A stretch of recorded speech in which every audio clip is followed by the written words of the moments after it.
सबको जय मसीह की। प्रभु यीशु के सुंदर नाम में आप सबको बहुत ऐसे आशीष मिले। मेरे प्रियो, मेरे भाइयों और बहनों, आज मैं आपके सामने पुराने नियम ओल्ड टेस्टमेंट से कुछ बातों को रखूंगी और इस तरह से परमेश्वर की अगुवाई में मुझसे जिस तरह से परमेश्वर बुलाएगा, उसका पवित्र आत्मा मुझे गाइड करेगा, उस तरह से मैं बातों को रखती जाऊंगी। और मैं विश्वास करती हूँ कि मेरे परमेश्वर ने आप सभी को भला चंगा रखा होगा।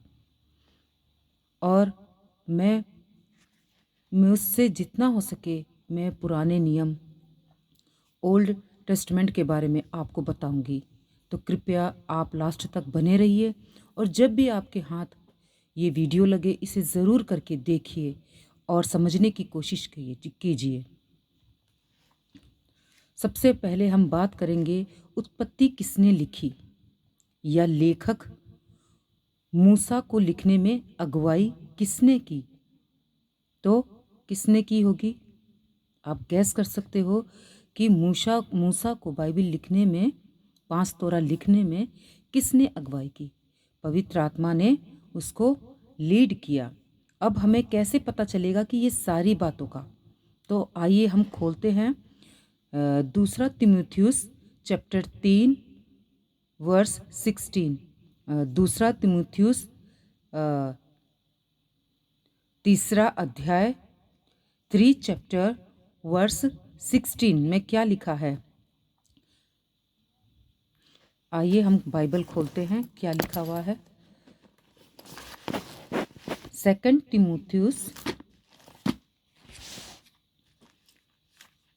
3 चैप्टर वर्स 16।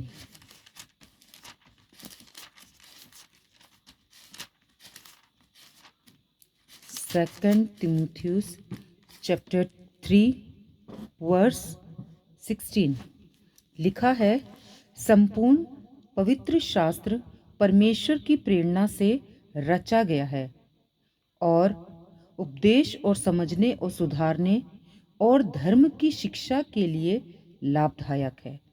तो आपको पता चल गया कि ये किसने गाइड किया है और क्यों लिखा गया है। एक बार मैं आपके लिए फिर पढ़ देती हूँ। 2 तीमुथियुस तीसरा अध्याय 16 पद। दूसरा तीमुथियुस तीसरा अध्याय 16 पद। 2 तीमुथियुस 3rd चैप्टर वर्स 16। संपूर्ण पवित्र शास्त्र परमेश्वर की प्रेरणा से रचा गया है। संपूर्ण पवित्र शास्त्र वो किसकी प्रेरणा से रचा गया है? परमेश्वर की। और उपदेश और समझने और सुधारने और धर्म की शिक्षा के लिए लाभदायक है। तो हमें इस बाइबल को समझना है, सीखना है और लोगों को सुधारना है, खरी शिक्षा में लाना है। तो जब मूसा लिख रहा था तो वो वहां नहीं था।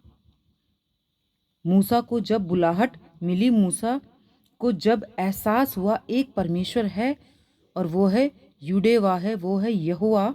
मूसा क्या था? वो एक हिब्री था। जब उसको बुलाहट मिली 6 लाख लोगों को 430 साल की गुलामी से आज़ाद करने का, मैं समझती हूँ कि उस समय के लोग, नूह के समय के लोग, शायद जो घटनाएं घटी थी, जो लोग लिखते होंगे जानकारी के वसीले से, अगुवाई के वसीले से मूसा उत्पत्ति की किताब लिखा होगा उसने कि उतने सब लोगों को उसको अगुवाई होगी और 6 लाख लोगों को, है ना, 430 साल की गुलामी में उन लोग थे, वो सब वो लिख सका होगा। और आपको मैं बता दूं कि उसने 5 पुस्तक लिखी है: उत्पत्ति, निर्गमन, लेवस्था, गिनती, व्यवस्था, विवरण। ये 4 पुस्तक, 4 जिसको तोरा भी कहते हैं, जिसको तनाक भी कहते हैं, ये मूसा ने पवित्र आत्मा की अगुवाई में लिखा।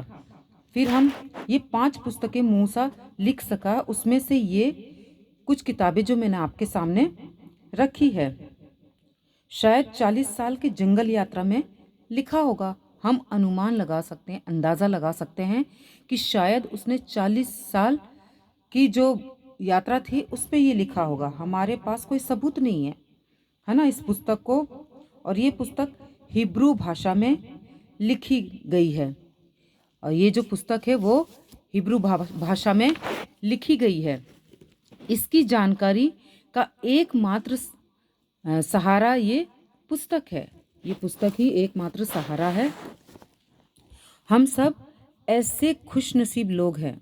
आप अपने आप को खुशनसीब समझ सकते हो जब परमेश्वर ने आपको, आपके हृदय को बदला होगा, आपके मन को बदला होगा और आप परमेश्वर के बारे में जान पाए होंगे।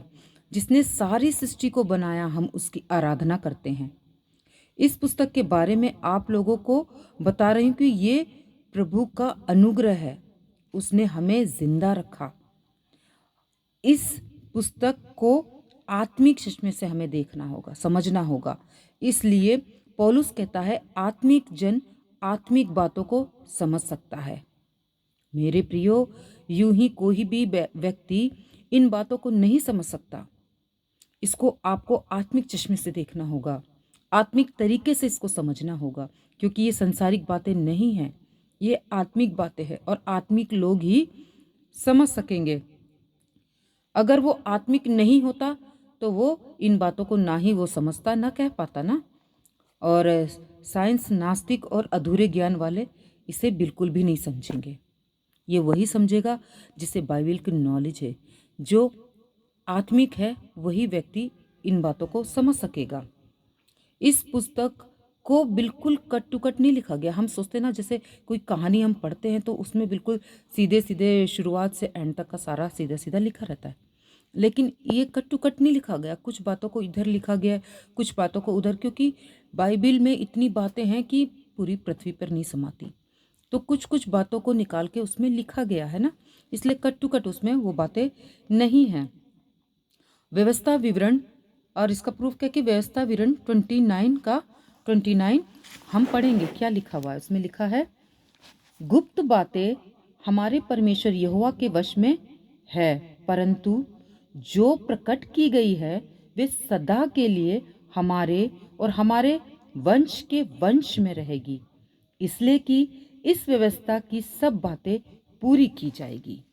है ना, ये परमेश्वर यहोवा के, है ना, ये जो गुप्त बातें परमेश्वर यहोवा ही जानता है, और जो बातें प्रकट की गई है वो हमारे वंश, हमारे जो पीढ़ी है, पीढ़ी तक वो चलती रहेगी। तो हमें इसे यूं ही नहीं पढ़ सकते हैं और कुछ भी उठा के किसी के भी साथ नहीं जोड़ सकते। हमें इसे कॉन्टेक्स्ट में पढ़ना होगा। कौन सी बातें किसने लिखी है, किसके लिए लिखी है, और कितने लोग हैं, एक वचन है कि बहुवचन है ना, सिंगुलर है, प्लूरल है, ये दोनों हमें समझना होगा। और गुस्से में बोला गया है, क्रोध में बोला, किसके लिए बोला गया, क्यों बोला गया, हर एक बातों को हमें समझना होगा। पूरे 50 अध्ययन के इस पुस्तक को 6 भागों में बांट कर देखेंगे। हम इस पुस्तक को यूं ही नहीं पढ़ सकते, इसे हम 6 भागों में बांटेंगे।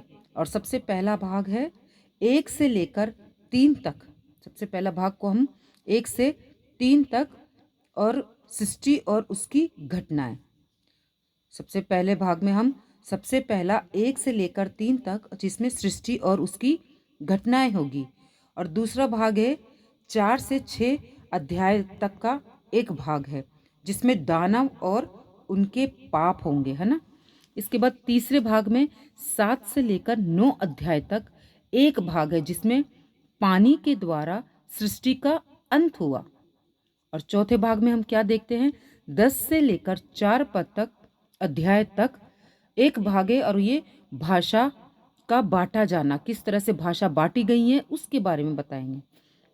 फिर है पांचवा भाग 12 से लेकर 36 अध्याय तक, अब्राहम और कानान देश, उसके बारे में हम जानेंगे।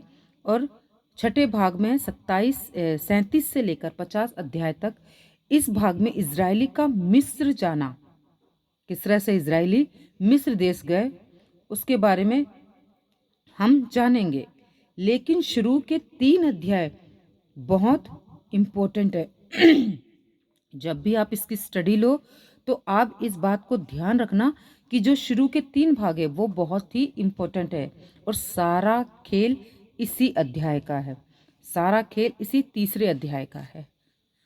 मैंने आप सबको ये बातें बता दी है, और अगले वीडियो में मैं आपको और भी डिटेल से बता सकूंगी। जितना हो सके परमेश्वर की अगुवाई में मैं आपको बताऊंगी।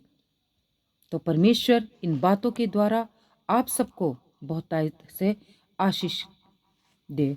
सबको जय मसीह की।